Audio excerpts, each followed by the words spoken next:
hope you are all good. Really excited for tonight's Marketing Monday. As you know, I've got my friend Annika waiting in the wings.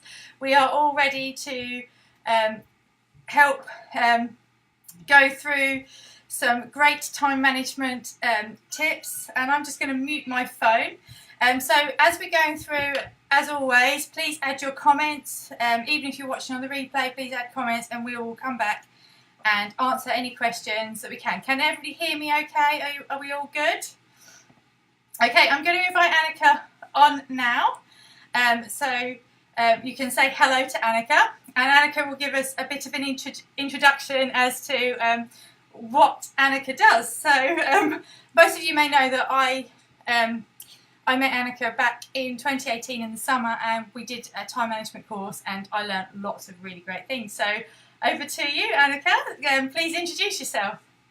Thank you, Jenni. I'm very happy to be here. I'm happy to be able to talk to people who work with horses and with their own businesses and help you look at time in a different way, because there are so many misunderstandings about time that are completely unnecessary. So I hope we can take away a few of those today and make this a start of a changed mindset about time. So I am Annika Rosendahl. I have a company I call Annika Slol, and it is in that I'm a storyteller and I'm a time finder. And as a time finder, I have books, speaking engagements, and coaching programs.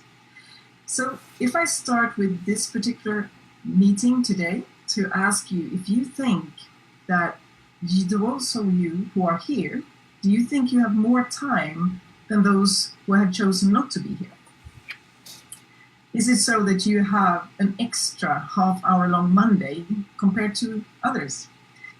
Most likely not. So it's not really about having time, it's about deciding how you use your time. But we do get fooled. We have this idea that it's common to say, I don't have time. We have this feeling, I don't have time.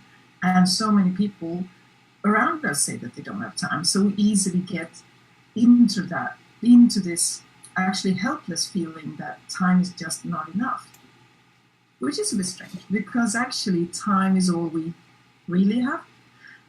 We have 24 hours a day, and now it's Monday. Regardless of what you do with Monday, tomorrow you will have another 24 hours. So we often talk about time as something we need to be stressing about because there is too little. At the same time, time keeps on coming. And I think that is the reassuring thought. We should remember that no matter how you used last week, this week is all fresh and new. You have 7 new days. And being business owners, you might be in a situation where you need to invest in your business. And there's no guarantee you're going to get that money back or that it's going to be a return on investment. Money comes and goes, and it's really tricky. Time keeps on coming. Tomorrow you will have your 24 hours. So the first thing I want you to take with you is to stop talking about not having time. Because when you do, you are putting yourself, say, in the back seat of your life, or as if you're sitting on your horse and you're not steering it, you're just hoping it knows where to go. So instead of thinking, I don't have time, I want you to start thinking, how do I want to use my time? So it will have 2 effects. One is that your brain can start helping you. Because as long as you go, I don't have time, your brain will simply settle and say, okay, we don't have time, and then there's nothing to do. You're kind of not helping your brain find solutions. But if you start thinking, how can I use the time I have? Your brain might start thinking about something. Suddenly you will get thoughts you haven't had before. We could do it this way. We could ask for help there. I could do a little bit of less of this. So this is a small change, but it can really have big effects. So several of the women I worked with say that it made them feel more powerful. Because when you say, I don't have time, you're kind of a victim for time, that as if you're not in control. But all of you here seem to love horses. Horses are like really big animals. A lot of people are afraid of horses and cannot understand how you can control such big, heavy, strong animals, and you can. So it would be really strange if you couldn't manage your time. And the step one is to stop thinking you don't have it, because you do. So stop saying, I don't have time, start thinking, how do I want to use my time? Things will get easier. So how to do that then? Because it's easy to sit here, listen to me on Monday evening, and then tomorrow morning you might say, I don't have, oh yeah, right, I wasn't going to think that. I don't have, but it's still hard because everyone around you is going to talk about it. You're so used to saying it. So I want to introduce a concept that might make it easier. So instead of just looking at time as something abstract, let's use something concrete. So we say that you have a glass of time. That's a method I use. So in this glass, you have 24 hours every day, and you have 7 days. So you'll have 168 hours a week. That it's all up to you to decide how to use it. So you have your glass of time, and then the question to yourself is, what do I want to have in my glass of time? What do I want to do? So let me ask you, if this is your glass of time, what do you want to add into it? So this is the first question. Let's see if you can type in your answers. If you would feel like you have time for what you really want to do, what would you make sure was really in your glass every week? So write what you would want to do every week. Maybe that's a whole list, but write one thing that you would really want to do. So what I want you to write here is things that light you up, things that give you energy, things that you are passionate about, things that really make you you. Given what group I'm talking to, I can imagine a few of the answers, but I'm still curious. So see what you type in. What would you want to have in your weekly glass of time? And we'll see. I'm just having a look to see if there's many comments yet, Annika. And there's nothing yet for the answer to that question. But Helen has said, she's specially set this time aside each Monday that she hides in the bedroom so that she catches the Marketing Monday. So she's certainly actually sort of blocking that out. So Kim says that she would work with her donkeys. And that's Kim Wend. And Alison says in her glass would be to ride her horse, spend more time with her family and her friends. Both of which sound really, really, very good suggestions. I think for me, I can't remember what was mine when we did this. I think some of it was actually to spend more time with my children and less time feeling like I'm running around after everybody else. So I'm sure there's lots of people that also have that sort of saying. So I think we're all kind of along the same lines. That you felt like you were taking care of a lot of other people's horses and you never got around to ride yourself. Yeah. That was at the time when I haven't improved that one much either. There's still some work to do. Yeah. Roz says that she'd definitely put time to ride her horse if he's sound. That's half the battle as well, isn't it, Roz? You just can't you just can't keep the horse rideable. Sometimes they like to go on 3 legs occasionally. But I think that's interesting. Yeah. I talked to another lady as well who takes care of her own horse and someone else's horse, and she also ends up taking care of people's horses but not riding her own, which is the whole reason she started doing it, was that she wanted to do that. So that's something I did expect this in this group, that to ride horses, taking care of donkeys was unexpected for me. But that sounds really interesting. And of course, being with family is very common. So we know that we would like to have this glass then, and it should be a want. We want to have something. And then it's very easy for people to look at me when I say this, like, yeah, but Annika, if I could do what I wanted, I wouldn't be here. I wouldn't be needing to talk to you. The problem is, there is so much other things in my glass that we feel like we have to do, we must do, we should do. And for many, they feel that this is filling the glass. So that whatever you need to do fills glass after glass after glass. And then there is this really strange notion we have. It's not strange, it probably comes from whenever we had to survive and we had to do everything we had to do first. Get your food, get your survival kit, and then you do the fun stuff. But today there is no real end to what you can do. There's always more. And then we end up doing all the things we think we should, and then later we do what we want, and then there's no time left. The glass is already full. So one thing is to accept that you will never really be done with all the things that are shoulds, and then leave the wants. So you need to put in the wants anyway. Otherwise, you will lose a lot of who you are, a lot of your passion, a lot of your energy. And we'll come to what that can mean, or why we do that. So now my next question is, if you have a glass then filled with wants and musts, what are the musts in your life? Again, I'm sure you could write a whole bunch of things, but what are the main things you feel like you don't do because you want to, but you feel that you have to do them? So what is it that I really should do this, even though it's not what I want, and I put that in my glass of time. So please type in what you feel you have to do every week, whether or not you want to. Now this can of course be different for different people, but some things often come back. Right, so just see what comments come up.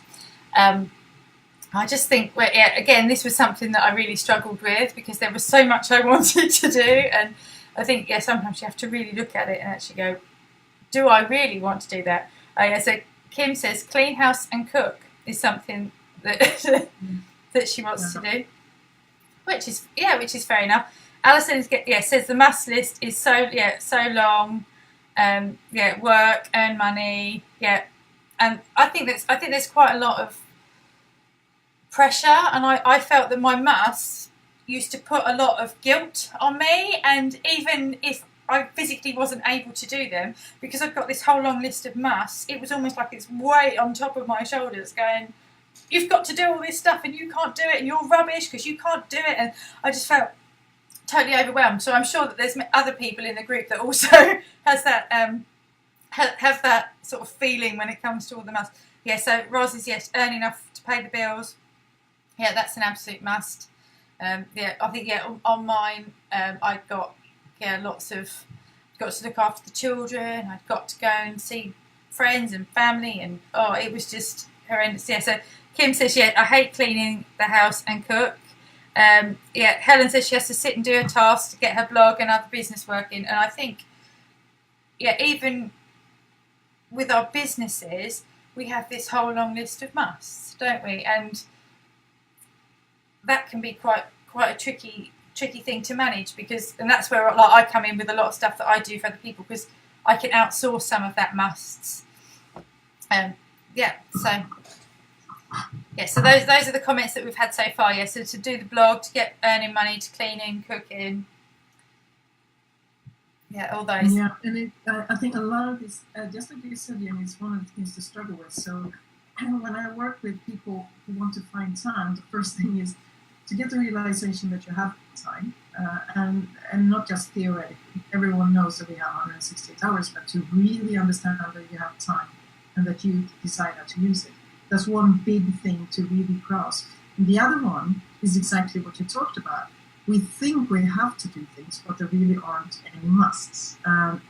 It's going to be hard to convey this in just half an hour. We dedicate a full module to it in the program.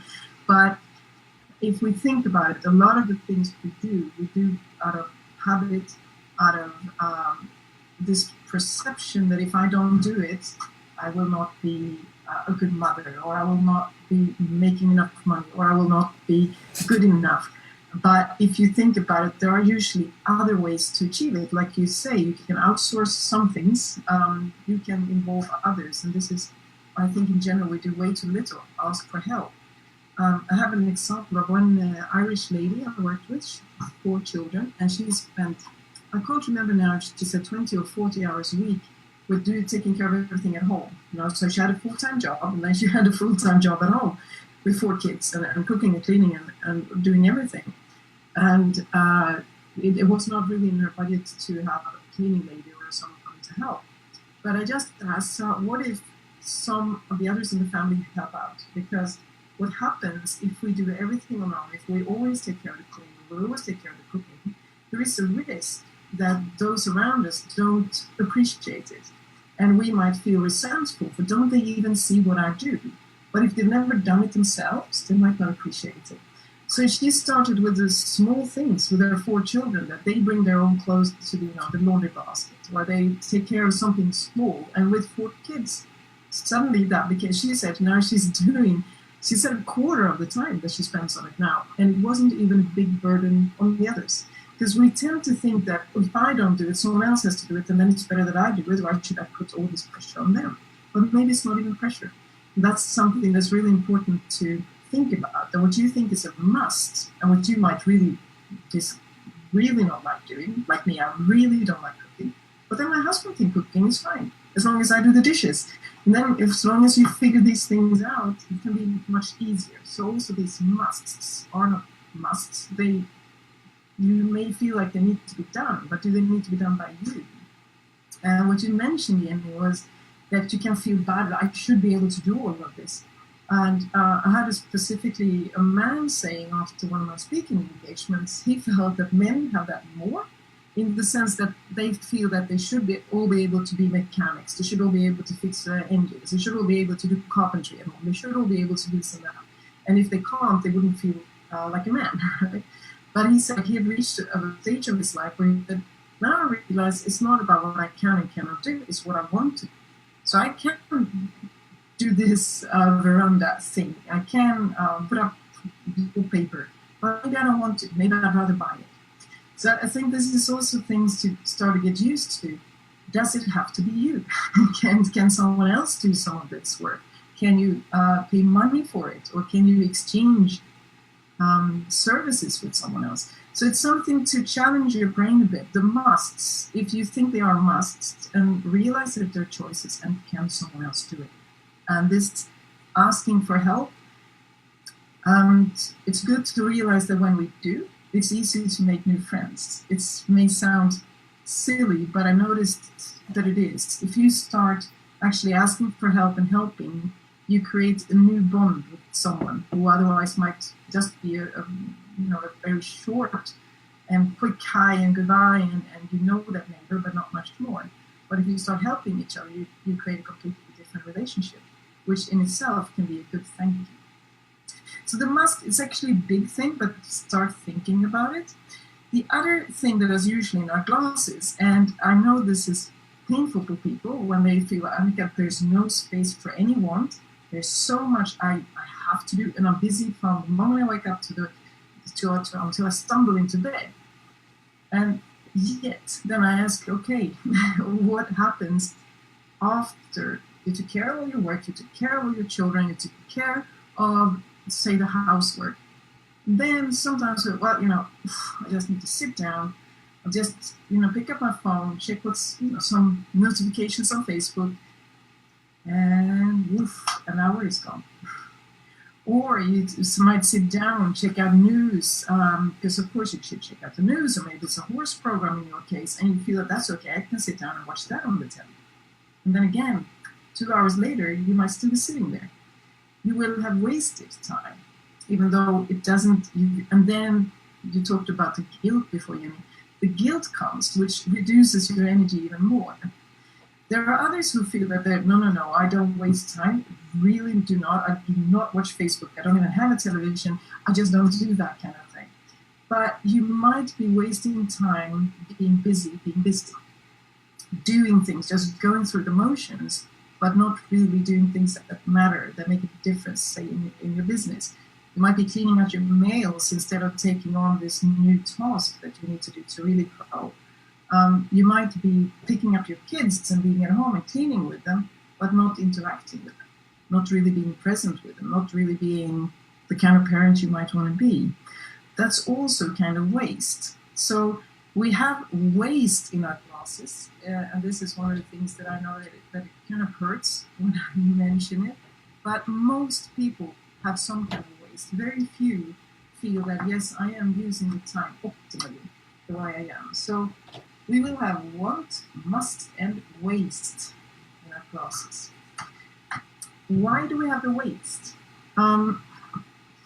Often because we don't have energy to really use the time. And this is where I say that I talk about holistic time management rather than time management. only time management, you will be working with your to-do lists and your planning and learn how long things take and plan well. But holistically, you realize that there's more to it. And energy and time are so interconnected. So when you have energy, that's when you can reduce the waste. So what I want everyone, what I tell everyone to have is needs time, I call it. Time to take care of your needs. Like all of you know how to take care of horses. You know that they need to have good food, they need to have rest, and they need to move. And the same thing goes for all of us. We need to sleep, eat, and move. So in the end, we're going to have glasses like this. We need to have needs so we can get rid of the waste. And the musts are actually choices, and then we can fit in some wants. So apart from remembering from this talk that you're no longer going to say, I don't have time. Instead, you're going to say, how do I find the time? And you're going to take care of yourself. You take care of your needs so you can reduce your waste. Now, energy is a lot more than the physical part. It's partly the ratio between what you feel are musts and wants. If you never do your wants, you will also reduce your energy and you will have more waste. If you don't take care of your relationships, and this one is a big one, if you have relationships, close relationships, that should be good, but they're actually draining you, that drains more energy than anything else combined. So it's really important to take care of the important relationships and to have boundaries. If you have relationships that drain your energy, you need to find a new way to make that not drain you. So to get rid of the waste, take care of your energy. It's such an important part that I cannot emphasize it enough. So the intention then is for all of you to get enough needs. Don't fool yourself by thinking I don't have time to eat, or I'll stay up a bit longer because I'm not done yet, and you don't get enough sleep, or that I don't have enough time to train. Now, I believe a lot of you are probably moving enough since you're working with horses, right? But maybe the other things take some caring about. I remember, Jenni, I think you could forget to eat at times when you were in the stables. Yes, I'd often go the whole day without actually eating anything. And then I'd get home at 5 o'clock and I'd go, ugh.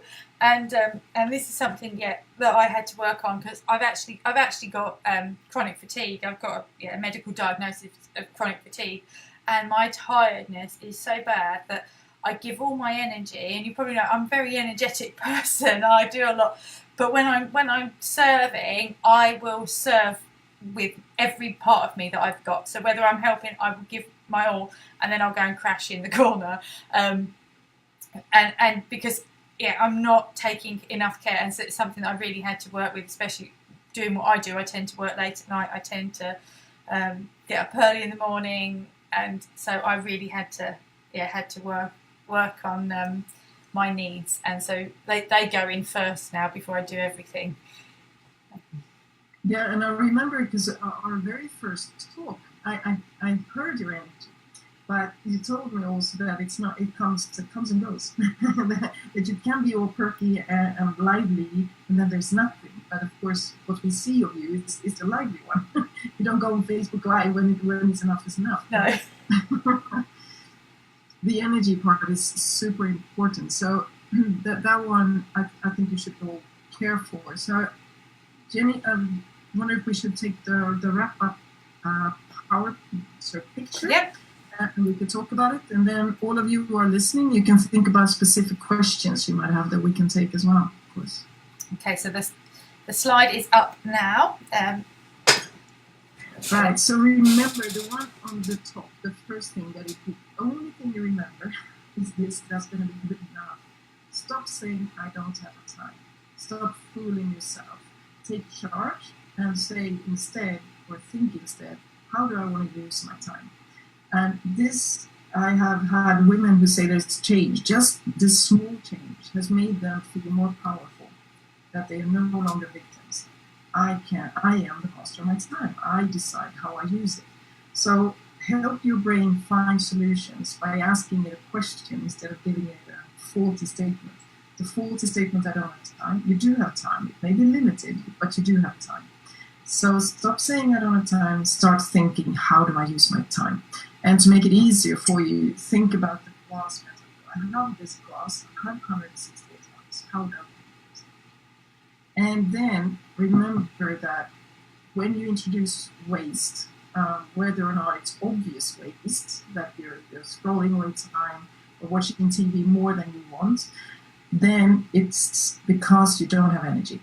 And let me also put in here, because I didn't mention it before, watching TV and being on Facebook is perfectly fine, as long as you choose to do it. It's when you use it just because you don't have anything, you don't have any energy to do anything else, and then you beat yourself up about it. That's the problem. But if you use it to charge, if you use it and now are conscious, we want to sit here, watch telly with my husband, because I haven't seen him all day, we're just going to sit here next to each other on the couch. That's perfectly fine. There's nothing wrong or right.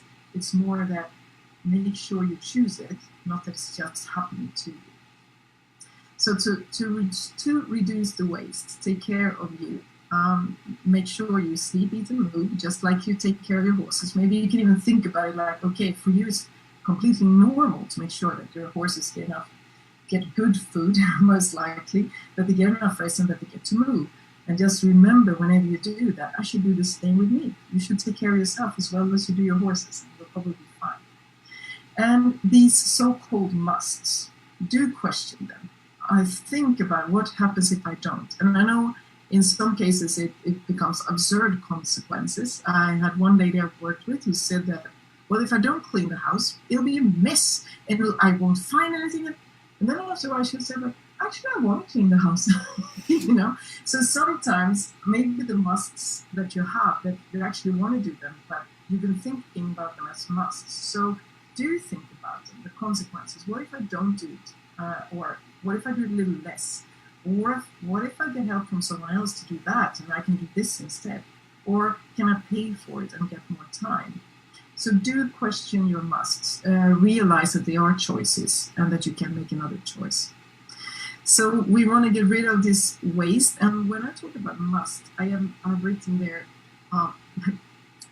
ask for help, make a friend. And when I worked in Spain as a program manager, it's called a project manager, and I loved riding motorcycles. So I didn't have a motorcycle there, so I needed to know how to buy a second-hand motorcycle in Spain. So I knew to. So one of the software developers, I saw that he walked around a motorcycle here. So I asked him, like, hi, do you know how I can buy a motorcycle in Spain? And he helped me so much, and I didn't really know how to thank him. I did thank him with, some flowers or candy or something. But I realized that actually it became a lot more than that, because I got closer to him than any of the other Spanish software developers because we had another bond. It wasn't just working. It was also that we had gone together and looked at these different places where you could buy a motorcycle, and he had been part of seeing which ones I liked. So I realized afterwards, it took me some time, like, hey, that made us friends. If I hadn't asked him, we wouldn't have the relationship that we have. So don't be afraid of asking for help. Right? And don't be afraid of giving help, as long as you have these healthy boundaries. And not only help, and then end up all washed out and not being able to do it. So these are the things I want you to remember. Another thing to increase your energy, do what you want. Don't wait to first I'll do the things I have to do, then I'll do what I want. Because if you end up doing that, maybe you're going to go like, oh, okay, I'll do it on my vacation. A few weeks every year, that's really not enough, is it? Or I'll do it when I retire, and none of us know how long we'll be here. Maybe we will be terribly poorly when we're 50, and then all these ideas you had about what to do next will not happen. So I don't think you should put in a want in your glass now. It doesn't have to be a lot. You can start with a little. But if you are living in a way today that you kind of never do what you want and you always do what you must, that is a dangerous path to go on. So start introducing a little every day, preferably, or at least every week. You're equestrian, do make sure you go riding. I think that's important. Yeah, definitely. So do take care of yourself, and if you have questions, then I'm here to answer whatever I can. Okay, so thank you ever so much, Annika. I hope you guys have learned some stuff. So do we have any questions or anything that you'd like to pull back and sort of ask Annika while she's with us. And so while I'm just sort of waiting for the comments to come, I'll just say again, thanks ever so much, Annika, for joining us tonight, and for taking time out of your busy schedule, because I know you're quite busy with what you're doing and your coaching. And if anybody wants to learn more about what you do, Annika is in the group. She is a member in the group, so you can sort of probably find her in there. How else could they find you now, Annika? Yeah, recently my husband updated my homepage. I'm happy. So it's annikaslol.com. It's actually for Swedish läsare och lyssnare, which means readers and listeners. So it's annikaslol.com. Cool. So we'll copy that. I'll write that in the comments, so that you've got that. Hopefully I'll get it right. Annika Slol. I can. .com. Yeah. And Annika's joining us from snowy Sweden, so we're all complaining that we're cold. And Annika's got the snow. Yes. No, I really enjoy. I'm one of those who really enjoy winter. It's I like all seasons, but I do enjoy winter, including especially snow. Yeah. Right. Well, it doesn't look like we've got any questions at this point. So, but I'm sure we'll sort of hang around for the next few minutes or so. So if you do want to add anything in the comments, or or even if you're watching on the replay and you want to comment, please do add a question, even if it comes to you after, because I always know it's once you get off the live that all the questions suddenly come and you just think, oh, I should have asked that. But so thanks guys ever so much for joining us tonight. I hope you've learned some stuff. I hope you found it useful and it's helped you to look at your time. And I know for me, one of the key things that did work for me was the thing about no longer letting myself say I don't have time. And I got to the point that even when my mum turned around to me and went, I don't have time for that. Sorry, mum. That's my mum impression. But I remember turning around and going, you do have time. You just choose not to do those things. And we have some questions coming, right? So Alison says, do you think that you should plan your day so it's structured, or just go with the flow, remembering you in your glass wants, needs, must, etc.? Yeah, it depends on your own needs. So some people are afraid. They call me and they say, like, I'm so unstructured, I'm so unorganized. And then after a while, I try to figure out, like, okay, is it because you're unable to, or because you don't want to? And some feel that, well, I'm a free spirit, so I don't want to have schedules. And you'll have to find your own way. So sometimes you can have structure and you can have your freedom within the structure. So yes, I think one way is definitely to just make sure that you have your needs and you have your wants, and then you have your choices in between, and that might be enough. For others, they prefer to have it now. Mornings, I do this. Afternoons, I do this. Or even 9 to 10, I do this. 10 to 11, I do this. And if you don't really know what your style is, I think you can try out the different ones. The really important thing is to realize that you are in charge of your plan and not the other way around. Too many people set a plan, and if life doesn't turn into the plan, they feel all bad and they feel like they failed. And that kind of beats the whole purpose, because the plan is there to help you and not to make you feel bad. So I think it's good to experiment with whatever way works for you. For some, it's a little less organized, but at least keep in mind that the things are important. For those, a list can be better than maybe a calendar, and others prefer to really have a calendar and tick things off. So find your way and allow yourself to experiment and see what works and what doesn't. But I think there isn't one way. It's one way per person, not one way for everyone. Yeah, that's what I was going to say.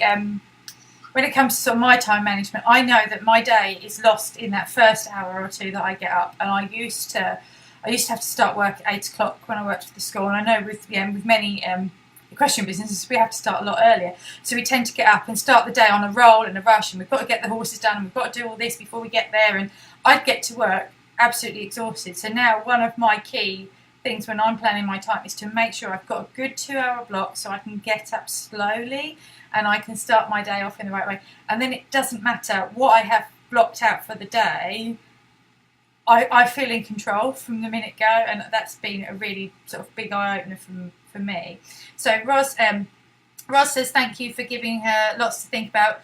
She says her time management is non-existent right now, so she's got to get her pain under control first, because Ros has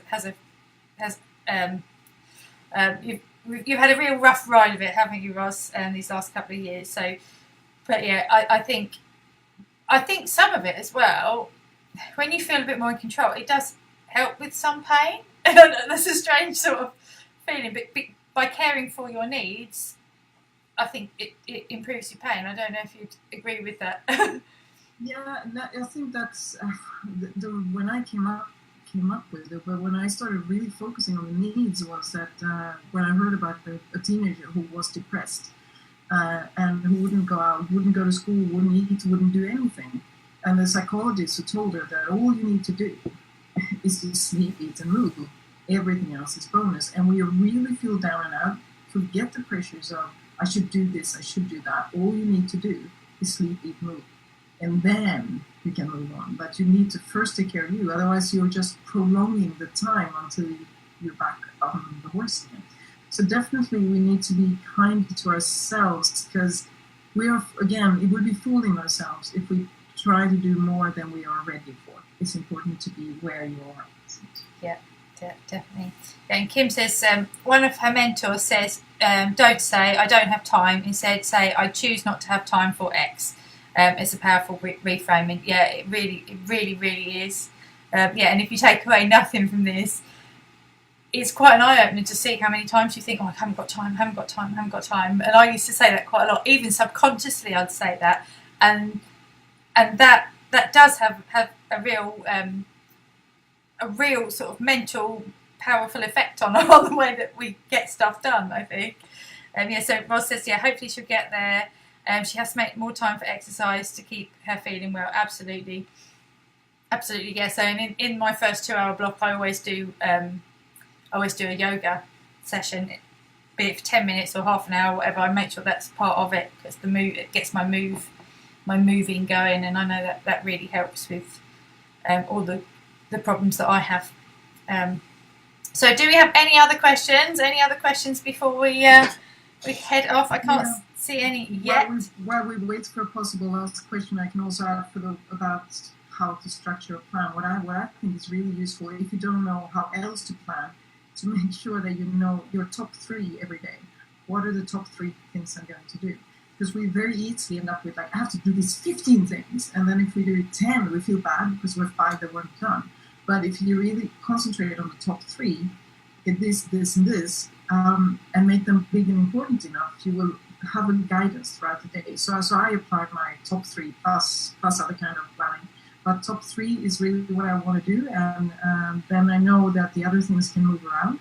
So that's another easy way, if you're not really haven't figured out your way of planning yet, that at least the day before, what is the most important 3 things for tomorrow. And then you don't have to add, say, the everyday things, like I'm going to pick up kids, I'm going to bring kids, but those things those are routine. But what else am I going to do? And then top 3 will often be enough. And I know there's always this fear that I need to do much more than 3, but if you do the 3 most important, you will cover most, plus your routines things. Yeah, I think that's really, really good advice. It certainly helps me to stay focused. A lot of the time I'll focus on just what's the priority, and then I'll get that done, and then I can then move on. And that really, and it makes you feel like you've actually achieved. Because I don't know about everybody else, but I'm really good at giving myself too much to do. I mean, for example, this is today's to-do list, right? But since I was able to sort of change my mindset, now I just go along and I highlight what is more important, and then again I prioritise it down and down and down, because there's so much to do. Alison says, sometimes I find it helpful to look at what I have achieved and not what I haven't yet on the day. It just reframes positive mindset. It makes such a difference to getting your time sorted. And I think with the planning, I'm still working through finding my best way of doing things, but I keep persisting, and I keep trying, because I know once I crack it, it's gonna make my life so much better. So don't give up, even if you think, well, I've tried planning and it's not working. try a different way, keep trying, because something will work and something will just suddenly click and go, yeah, this works for me, or or no, or I can go back and try something else. I think it really is important to and definitely not beating yourself up because one type of planning doesn't work for you and decide that, oh, I'm not an organized person, or I can't do that. It's just that you haven't found your way yet. That's another thing I like about top 3, because it's easy to get distracted, especially if you work on a computer and the pop-ups and everything, and then maybe, oh, that's an important mail, I'll take care of that, and then okay, what was I busy doing?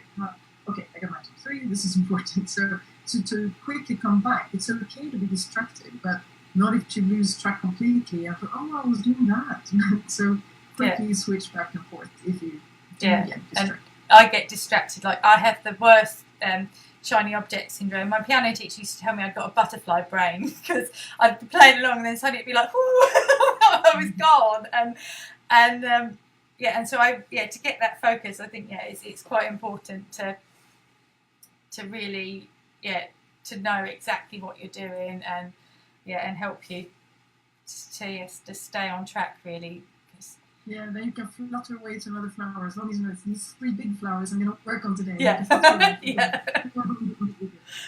So that's certainly me, and especially with social media, because I do a lot of work on social media. I'm forever getting distracted, and then there'll be 3 hours go by, and I'll go, oh, I haven't done the work.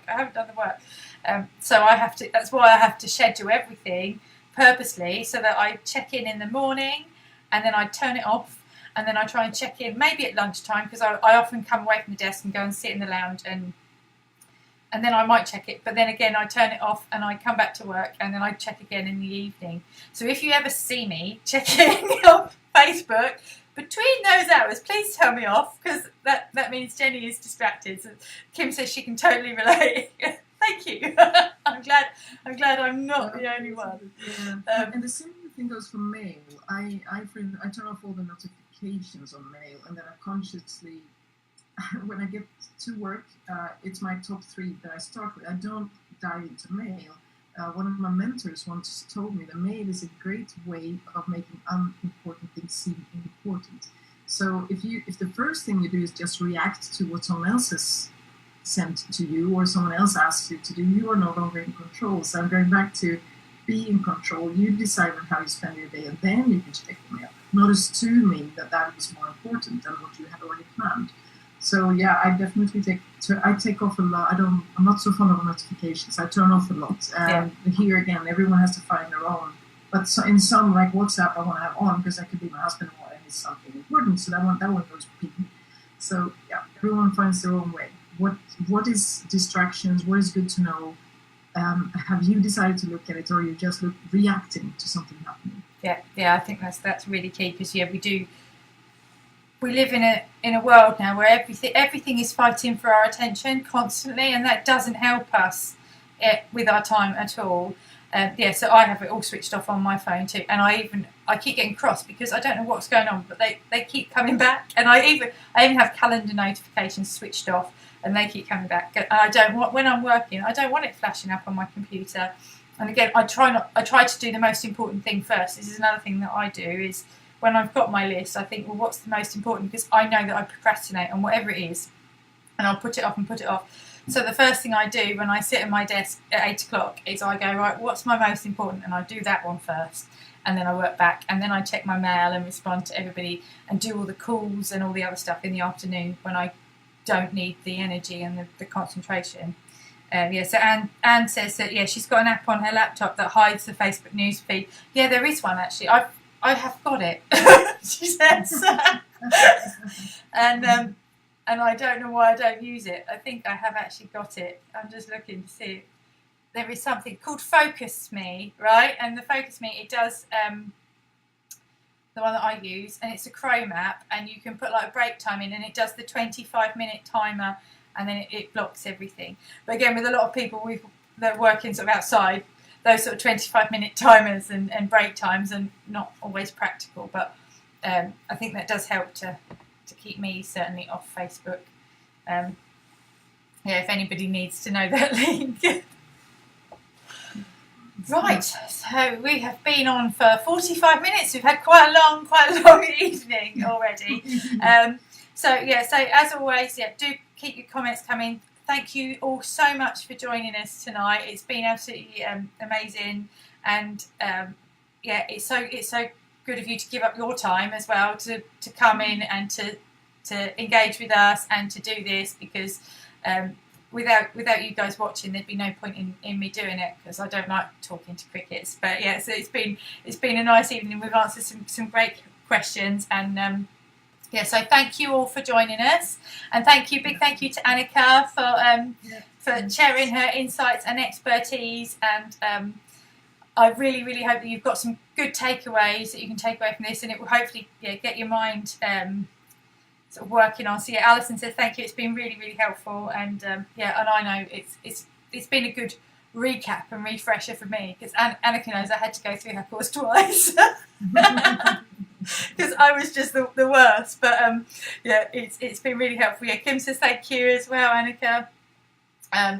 So thanks ever so much, guys. We're going to go and let you get off to bed now, because again, prioritise your needs, and needs is sleep, and we are all going to go to sleep now, because I'm really tired.